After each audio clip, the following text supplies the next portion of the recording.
Hi, I'm Lucas Flatter. I went to RIT for game development in 2014. I've run 5 marathons. Five. Went to University of Mary Washington in Fredericksburg, Virginia, for my MBA, and I have made this comic book that you can pre-order, and I'm going to teach you guys how to make one of these booklets on a MacBook. But this step is somewhat precise, so I just wanted to show you how I do it with this same, platform, the same tool. I don't use the cutter, but I use this straight edge. So I push my paper against the straight edge, fold it over, and then I just line the corners up visually. As long as they're pretty close, and then what you want to do is because this paper, at least mine, is like somewhat thick, you might not be able to fold it as you would a regular piece. I would fold like part of it and then, try to keep this line back here and then just put your whole hand across it. Once you kind of have to wrestle with it a little. But once you've got a good, seam there, another part of this same tool, which is the magnet piece, I will use this edge here and just drag it across. And as long as you're not making like a mark in your paper and messing up your design, you don't want to push like super hard, but you want a pretty sharp edge. So we're just going to blast.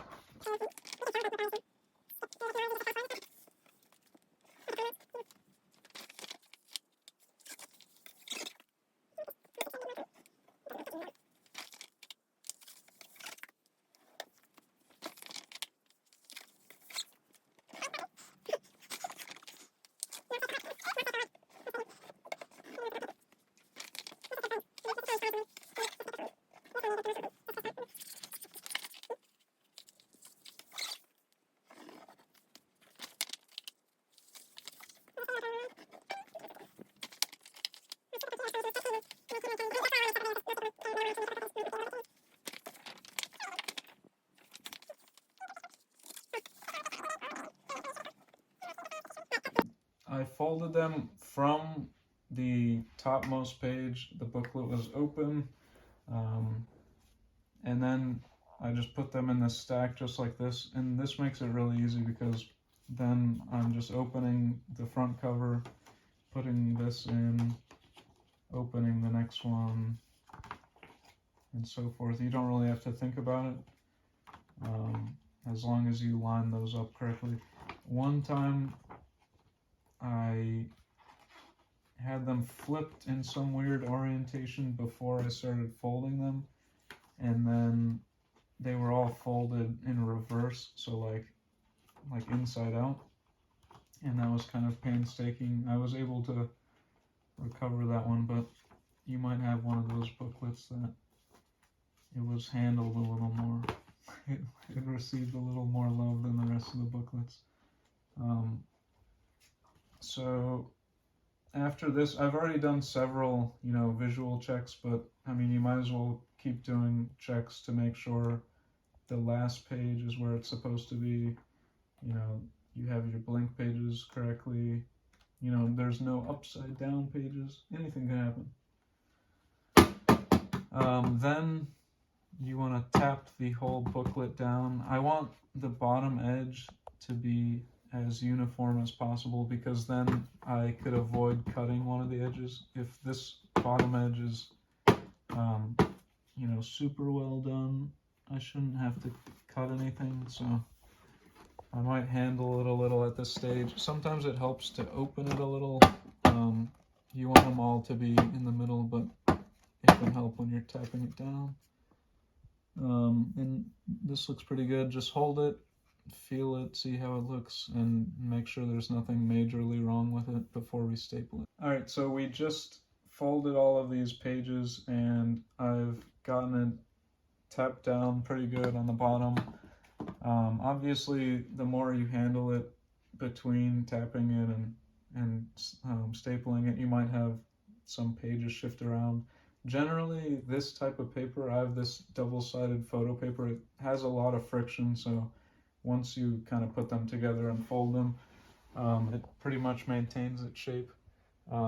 This particular stapler, it's one of the, I think it's called like a long neck stapler.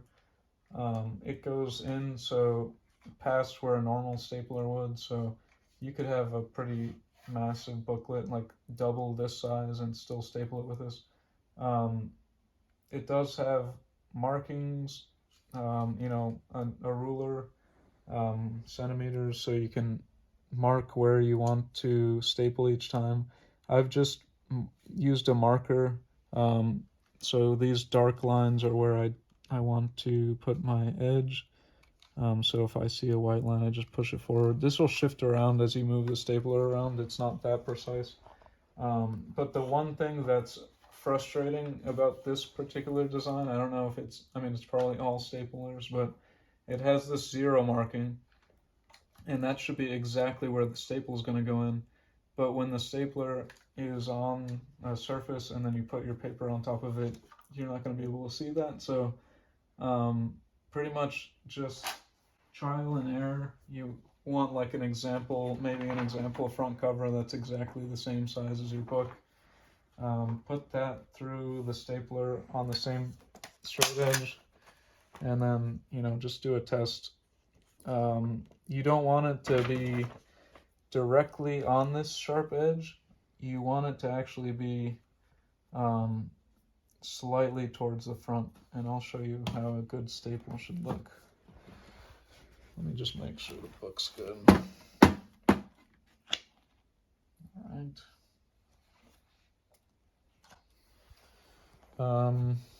Also, this part, you don't want to be like too particular about how the book is folding or whatever. It's going to look like I'm crushing it kind of, but it's fine for my purposes. Watch. So I'm going to smush it and then check to see how that ended up. It's only a couple millimeters past the sharp edge, which is good, because if it's right on the sharp edge, you're gonna have issues with like opening and folding pages. I go right next to Mini-Me in the head area. All right. Okay, good. So, I mean, just give it another look after you staple it. You should still have a good flat bottom like you had. And then one thing we're going to look at right now before we do any cutting or anything, you'll see that all the middle pages are coming out. So we're going to cut there, and I'm definitely going to cut a little off of the top here as well. But I should be good without cutting the bottom probably. Stapling, you want to kind of manhandle it a little, like it's gonna have like a weird crease because of where we kind of smushed it. So I would just, get it on the ground, and you're gonna want to like reinforce the, main seam just by pushing on it, and it'll get more flat like after a couple seconds. It's not a huge process. And then I would also do like a quick visual check of like how it's coming through, because if you do go either right on the middle, or if you're like way off axis, then like if you open it, sometimes like some of the pages fold in a weird way. But if you've got it right near the spine but not on the spine, it should be pretty good. Like this page would have problems usually if I stapled it too far off. Okay, but so on to the cutting stage. This is the main part that we need to cut. Another quirk is that now that we've folded all the pages, it's twice as thick. So this paper cutter, it works fine with these booklets, but if you want any thicker, then this is 10 pages doubled over, so it's 20 pages thick of 35-pound paper. But I wouldn't really want to go any thicker than that with this particular cutter. And that pretty much puts a limit on your page count in this style of booklet making, just because the next stage of like cutters is a lot more fancy and kind of industrial.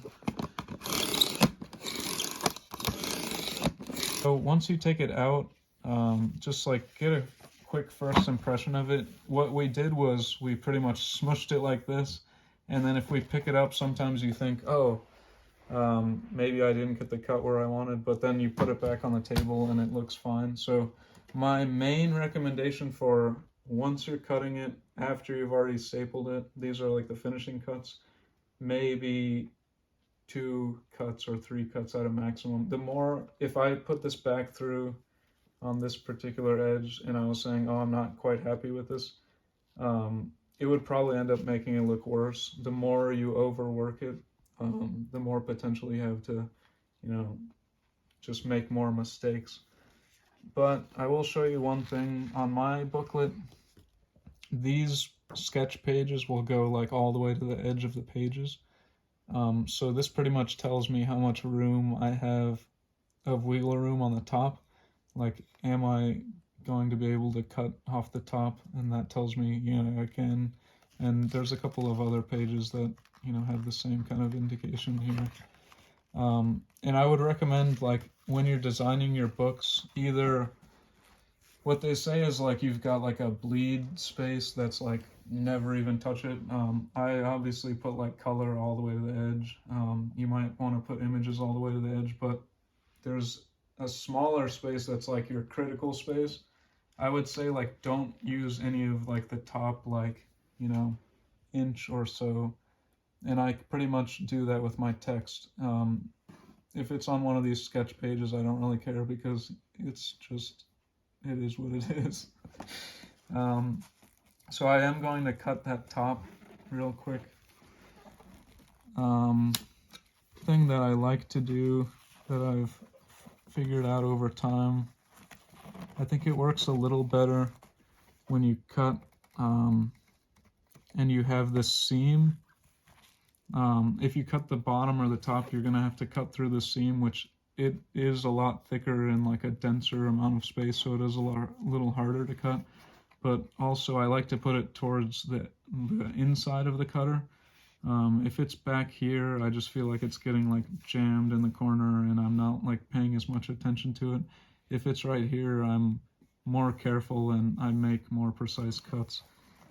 So on this part, you pretty much want to like make it just like it was when we cut the first edge, really tight across this edge.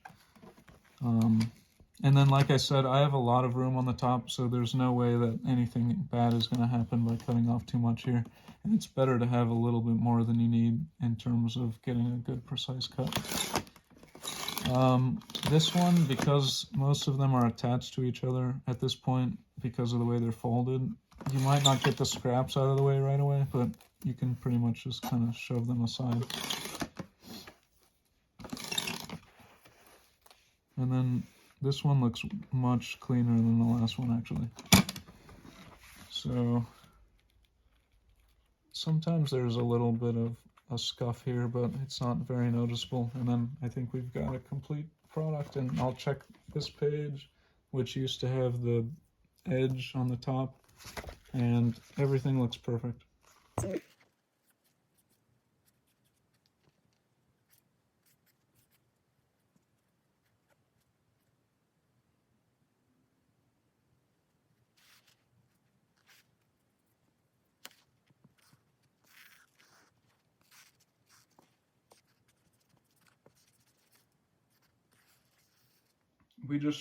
I just did a quick sketch in here. The reason I do this is, one, because these are pre-orders and they say, they include signed by the author, and that's me, so I am obligated to do so. But I think if you just say, I'm going to sign these copies, and you just put your signature in it, especially, I don't have tons of like people that know, oh, that's obviously a Lucas Flatter signature. So by you're saying, oh, I'm gonna sign it. So you're almost saying like, I'm gonna give you a personal touch. So whatever you can do quickly and like make that personal touch, I would recommend. And this is just part of my signature, is the L and the F. And then this is the signature that, like I'm saying, nobody really cares what that looks like, but this gives it context, and I think it makes it a little more special for each person, especially if people order two, because then you're really gonna collect all the sketches. Actually, you could buy 5 and then you would get 5 of these. Need I say more? But yeah, I think it does add a little bit. And then the final step, I'm just gonna bag it and board it, and I'll show you that once it's done.